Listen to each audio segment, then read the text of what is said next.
আজ বানাবো চিংড়ি মাছের চপ। ও বাবা, এত বড় চিংড়ি মাছ! কই দেখি তো, নাও কতগুলো নিয়েছো? হ্যাঁ দাদা।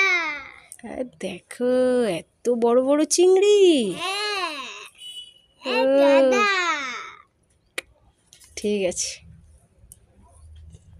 চিংড়ি মাছের খোসাগুলো ছাড়িয়ে ধুয়ে নেব। ভালো করে ধুয়ে নাও, ঠিক আছে? ধুয়ে নেব। হ্যাঁ, ধুয়ে নাও। কই দেখি, দেখাও তো। দু হাতে লাগাও, খোসাটা খোলো। আচ্ছা ঠিক আছে, আমি আমি করে দিচ্ছি, ঠিক আছে? এগুলো ধুতে হবে ভালো করে।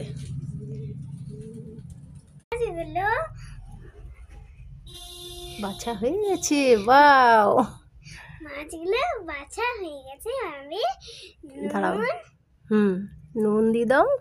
নুন নুন হলুদ মাখিয়ে নেব। একটু মাখিয়ে দাও, ভালো করে মাখাও। নিচে নামাও প্লেটটা। এবার একটু মাখিয়ে দাও ভালো করে। ব্যাস ব্যাস ব্যাস ব্যাস। চিংড়ি ব্যাটারটা বানিয়ে নেব। ও মা, বানিয়ে দাও। ঠিক আছে, প্রথমে আমরা একটা ডিম ফাটিয়ে নেব। একটা ডিম ফাটিয়ে নাও। হয়েছে? দিয়ে দেব একটু লঙ্কার গুঁড়ো, আদা বাটা। লঙ্কার গুঁড়ো, আদা বাটা দিয়ে দেব। মাছটা আমরা এটা বেটে রেখেছিলাম, কিছুটা চিংড়ি মাছ, এটা আমরা এই ব্যাটারটার সাথে মিশিয়ে দেবো। 1 চামচ মতো দিয়ে দেবো বেসন। এরপর এটাকে ভালোভাবে মিক্স করে নেব।